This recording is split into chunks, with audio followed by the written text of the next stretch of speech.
already there is a huge difference between those two gods, despite the fact that they're virtually the same. However, there are subtle differences due to how their worshipers see them and the attributes that their worshipers give them. Because when everyone is worshiping a god, the interpretation that everyone has about that god, the specifics of the god they are worshiping, will have an impact on how that god themselves acts. So like Shalya and Salyak, for instance.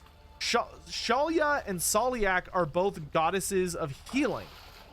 However, Salyak is not a goddess of mercy, while Shalya is. Shalya believes that you should never raise your hand against another for any reason. You should never use violence. Her priestesses are strictly forbidden from using violence in any circumstances whatsoever. Any, not even in self-defense. They are never to harm another. And she is all about healing the poor and the wretched and the sick and the miserable. Salyak, very specifically, is a goddess of bears, a goddess of survival, and a goddess of healing. Salyak believes in healing for those who deserve it. So Salyak has a very explicit element in her cult and her faith where she will not heal the stupid. If you would be given a Darwin Award because you're a moron and you got yourself hurt badly by being stupid, Salyak would not answer your prayers to heal you. She would let you die because you deserve it. You're an idiot. Salyak hands out Darwin Awards. If a man like got drunk and acted like a fool, and because he was doing that, he fell off a roof and broke his spine, Salyak would say, that sucks. Sucks to suck.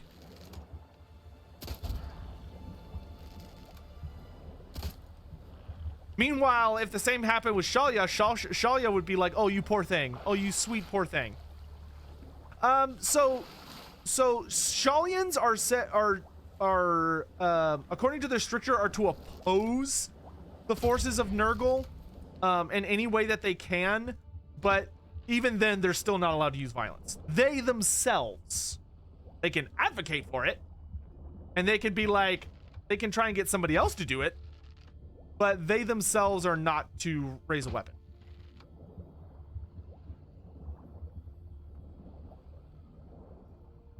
How about the differences between Sigmar and Tor? Well, Sigmar and excuse me, goodness. Sigmar in Warhammer Fantasy is not really much of a lightning god. Like, he does not have all of the stuff about thunder and lightning that he does in Age of Sigmar. You know, there are a lot of things about comets and celestial bodies.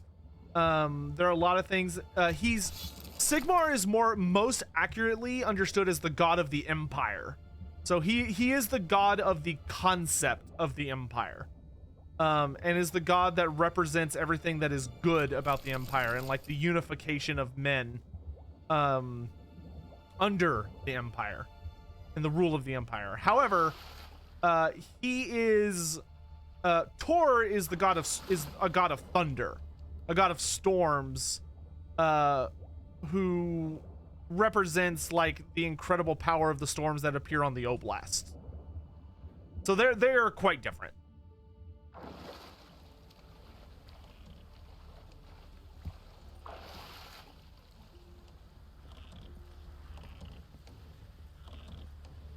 If gods get their power from human worship, who gets the power from the Bretonnians worshiping the lady?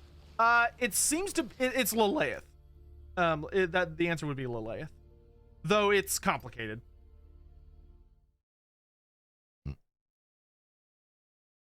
Lakemen, I don't know if they even exist still. So how do I answer this?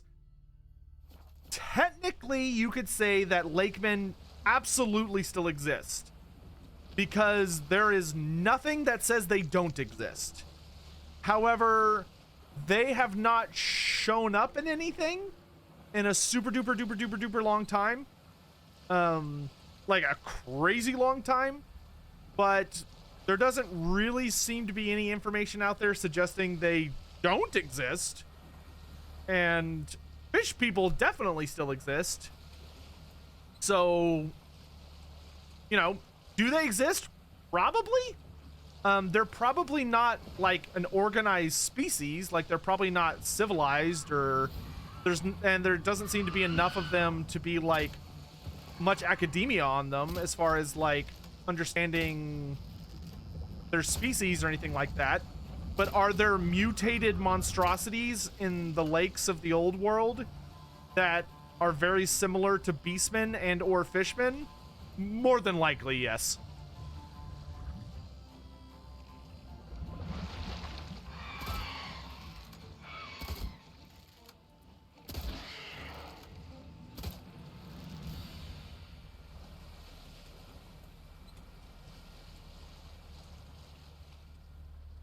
There's a see, because you know it's funny you actually mentioned that. So I literally had someone I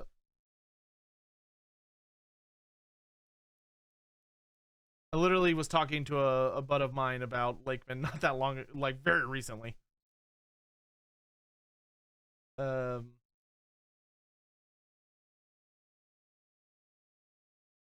oh my god, how far back was this conversation? Oh wait, no, I'm in the wrong text channel. That's why I'm like, I thought we talked about this recently. Nope, that's also the wrong channel. Where is it? Yeah, there they are.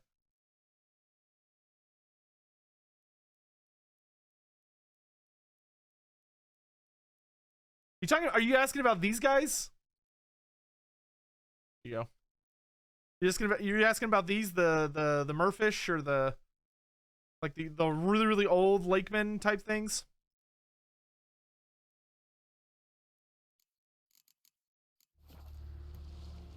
Who was the prophet of Sotek that died in Thanquil's book? So the technical answer to your question is that he was the current prophet of Sotek at the time. Because when that book was written by Black Library, when that book was written by Black Library, the idea that Tehinawin was immortal was not the case. In the 6th edition version of the Legitimate book, which is, I believe, what was when that book was written, actually stated that Tehinawin had died, or is believed to have died, like of old age or something. And then what happened was that every once in a while, a new Tehinawin, sort of like they wouldn't be called Tehinawin, but a new red-crested skink with like the same big boy crest would be spawned every once in a while, and that would be the new prophet of Sotek, who would basically be responsible for dealing with some event. So the prophet of Sotek that you see in the Temple of the Serpent is basically one of those reincarnations of the of him.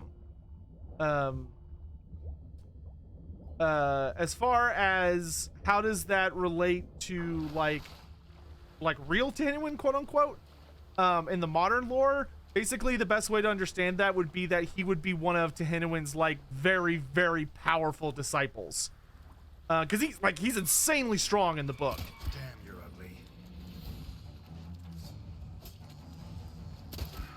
ugly. So basically he was just a very powerful disciple that, you know, was trying to pull off something in that in that particular temple city. And then, of course, he fell afoul of Thanquil and all those schemes.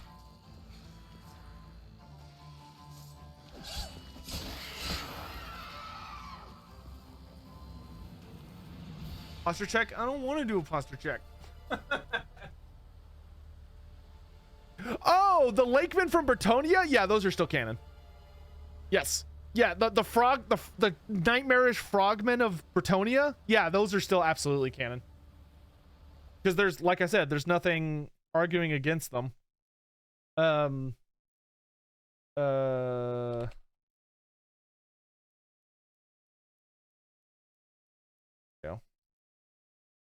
Yeah, sorry, I thought you were talking about the old merfolk from like 1st edition.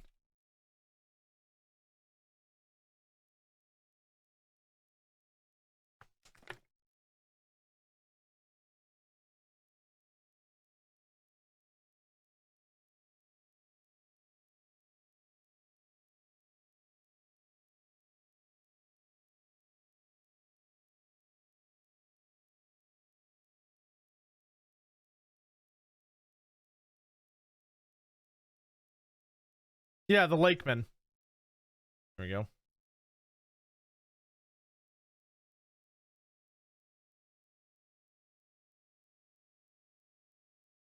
Yeah, because they're just a species of beastmen.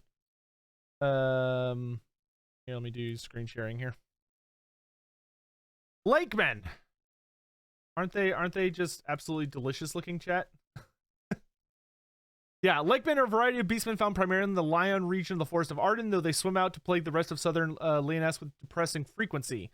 They all have vaguely amphibian appearance, often with faces resembling frogs, pincers in place of hands, and gills allowing them to breathe underwater. However, they are far more variable than normal beastmen, and all lakemen have at least one other mutation. Lakemen prefer to attack from the water, as this gives them the advantage of surprise in most cases, but they are no more adept in water than any other skilled swimmer. While they are as violent and bloodthirsty as beastmen, the two groups have never been observed to cooperate and have been known to fight each other for no readily apparent reason. So yeah, they're just a very particular species of beastmen that are native to a very particular region of Bretonia, and they are super gross and very heavily mutated and very nasty. But they're like a full chaos species, and maybe if CA ever want to do something really funny, it'd be really cool to see them appear as a Regiment of Renown. It's from Knights of the Grail, which is a Warhammer Fantasy 2nd edition roleplay book.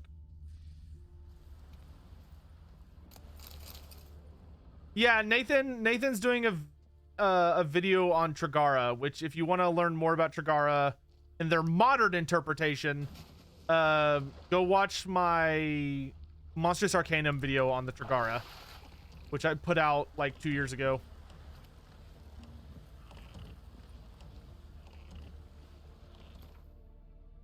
The book's so hard to get. Well, I mean, not if you want a PDF. If you're okay with a PDF copy, it's very easy to get, actually. Oh, I missed one over here.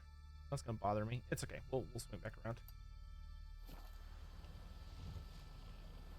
Oh, my throat's bothering me today.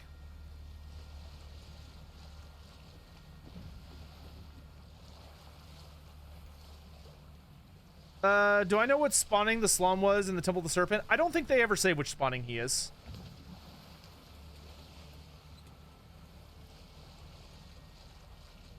I'd have to double check. I don't remember off the top of my head. Like, yeah, he's old, but all Slann are old. There's no such thing as a young Slann. Lord Tlaco was described as being amongst the oldest. Well, then he's probably a second generation. Second or a third.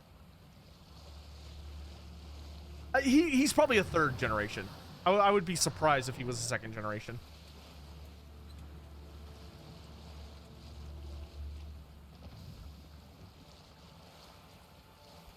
Yeah, a lot of the second edition books are rare, that's true.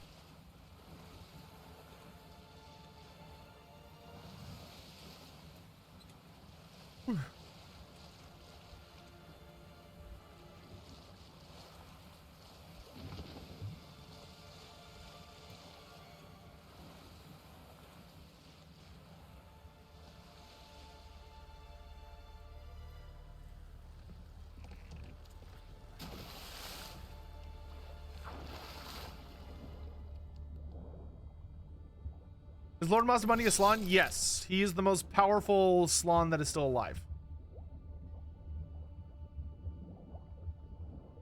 He is the oldest of the second generation Slann.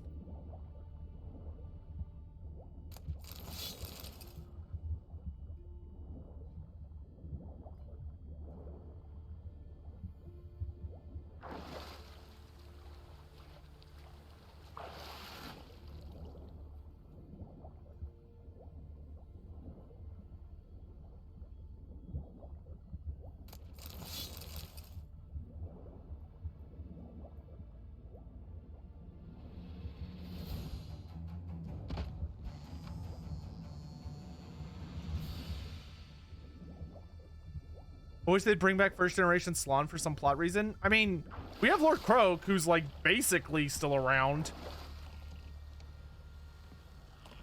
So mission accomplished, essentially. I mean, unless you're like, I just want him to be alive specifically, but I don't think they'd be able to do the character justice. Because either he would be way too weak to actually be a first generation Slann, or he would be way too fucking powerful and you wouldn't be able to do anything with him.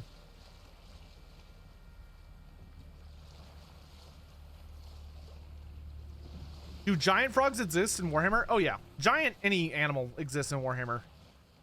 Chaos be crazy, yo.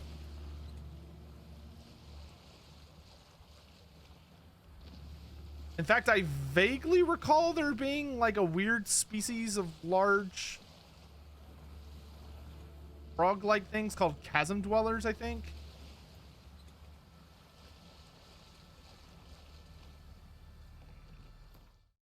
Hold on a second. Now it's bothering me. I think they're actually also in this book.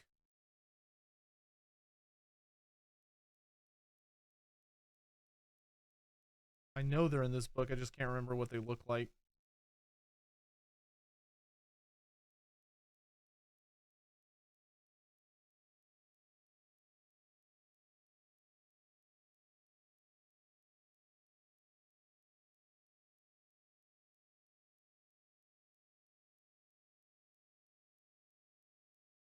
Maybe I'm crazy. Yeah, you have the Artois boar. Chasm spawn. There we go. Yeah. Yeah, you want to see a giant frog? Check out this fucker. I think it's this one. Is that an evil enough giant frog monster for you? Chasm spawn. Chasm spawn crawl out of the black chasm and then wander Baston, attacking and trying to eat anything in their path, including humans, horses, rocks, and trees. They seem to be almost mindless, but they are dangerous all the same. They look rather like enormous frogs and can leap long distances, although they prefer not to. Each is about 10 feet tall at the shoulder, larger than many peasant houses. Their skin is black and tough rather than slimy. Young chasm spawn have never been observed, but the stability of their shape means that most scholars believe they have nothing to do with chaos. A few scholars would love to sponsor an expedition to the depths of the chasm to find out more, as long as they don't have to go along. So yeah, like, they're not a mutating species either. They're literally just a species of giant frog monsters. And as you can see, it ate a horse. Can we get something cute like a tree frog? That's literally just what the Slann are.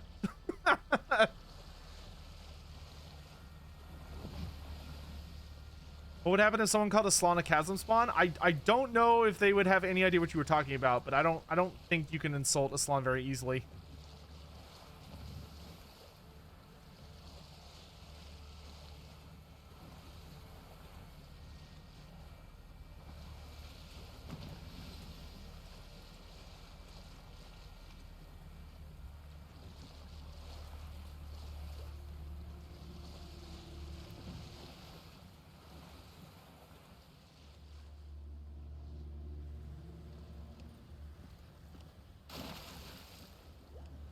Has an ogre ever eaten a Slann? Not that we know of, but, you know, anything could happen. It's not impossible.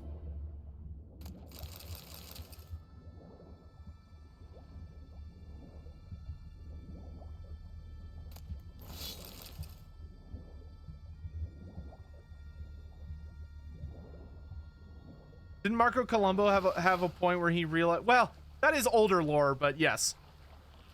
The whole Marco Colombo incident, I don't know how that fits into modern lore. Got rid of, so in most interpretation, or in all of the circumstances we have Marco Colombo brought up in modern lore, they pretty much got rid of all the parts where he actually works with the lizardmen and instead transitioned it to that he just witnesses the lizardmen having a battle with the dark elves instead of like actively working with them. But I'm not exactly, that's why I'm really interested for the Lustria expansion that's coming out this year for Warhammer Fantasy Roleplay 4th edition, because they've been doing a really good job of taking a lot of the old lore that doesn't work and making it work in like newer stuff. So I'm really interested to see how they're going to handle the lizardmen, and like what they're going to keep, what they're going to get rid of from a lot of like the really old stories. I tip you, but I'm broke. Well, you don't need to do that, because, you know, I appreciate you guys being here and watching. Trust me, just hanging out in the chat and like interacting, like actually, like no, just being here. Like even if someone's just lurking, like they don't say anything ever. They're literally just like here, like a ghost haunting the stream. That's awesome. That helps out more than you possibly know. Genuinely.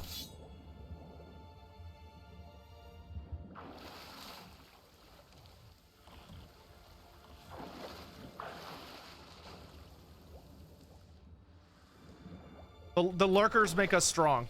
They are the giants whose shoulders we stand upon in this stream. Who was the Slon that was a little too vague when presented with the first elves? Oh, that was Lord. It was not Lord who wanted to nuclear. It was his boss. It was the second generation Slon from oh god, I know it was the second generation Slon, and it wasn't who Lord who went into nuclear. It was, I forget what his boss's name is, but it was his boss, because he was still wounded from his fight with Slon. He was still really messed up from his fight with like Slaulan or whatever the hell that demon prince of Slaanesh name was. Or no, I think he was a greater demon of Slaanesh. Sovereign00, thanks so much for the tier 1 sub. I really appreciate it. Welcome to the Red Host. Hope you're having a great day. Oh, thanks for gifting a sub. Super sweet of you. Thank you.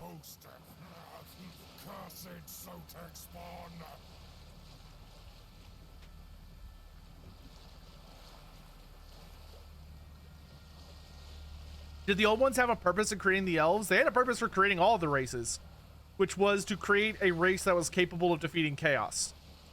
However, every race was a failure for one reason or another. Humanity was the closest they ever got to succeeding.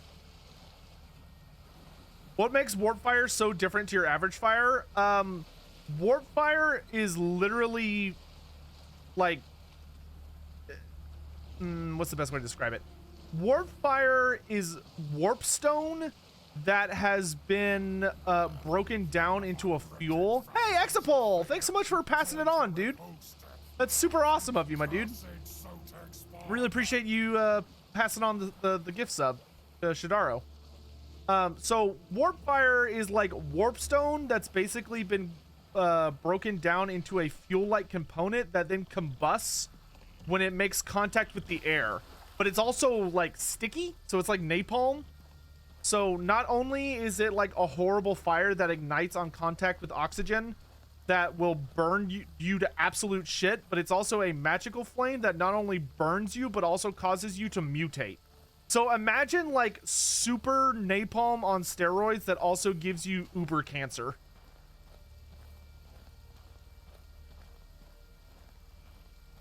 That is what warp fire is. And nothing can put it out other than just like it like burning up all its fuel. Water doesn't put it out. Baking soda doesn't put it out. Can't snuff it out.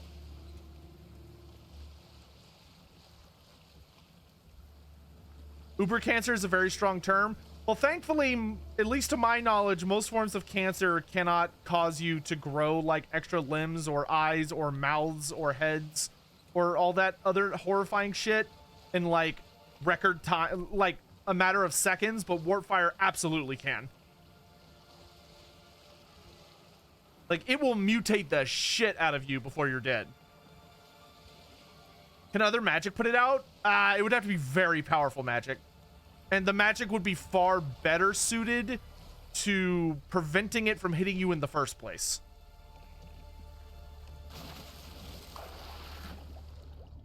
It would have to be obscenely powerful magic.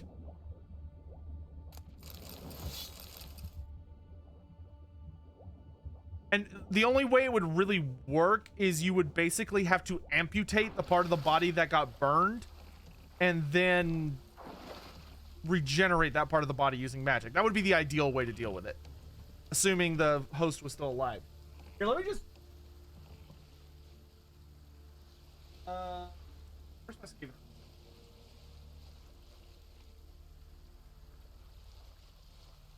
Hold on, I want to just read y'all a little snippet. Yeah, it's very similar. It's very similar to Zinchian fire. But Zinchian fire doesn't actually burn you though. Like it looks like fire, but it's not. It's actually just like raw energy of change. Warp fire is actually on fire. It will actually burn the shit out of you in addition to the other stuff it does. Let's see.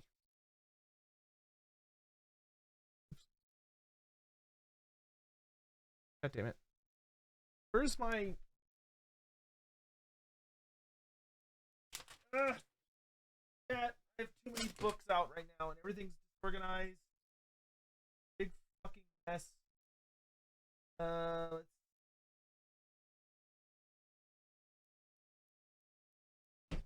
not there. I don't see it on my shelf. Siemens, Lustria, Bretonia, Hold on a second.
Or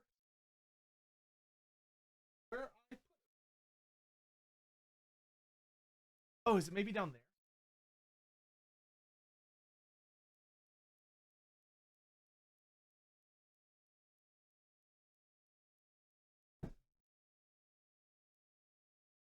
Huh. It's here somewhere, but I don't know where. Is that it?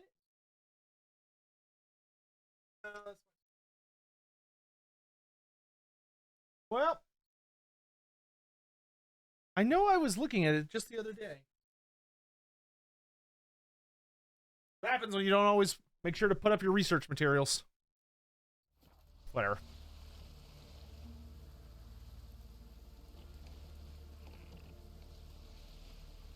Is the Knights of the Grail book canon?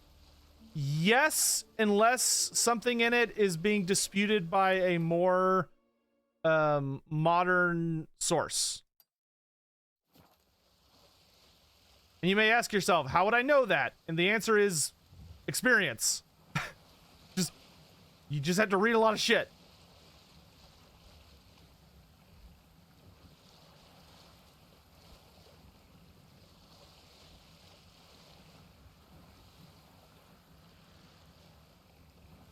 What was I looking for? I was just looking for my Skaven book.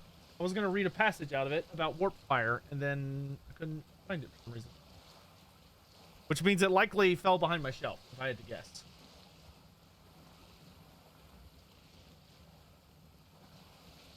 White Lions versus Hammerers. From a lore standpoint, that would be a very, very, very even contest.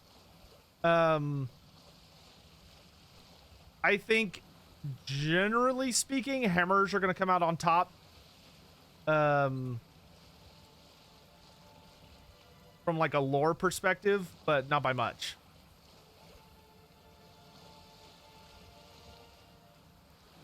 Like they're pretty dead even.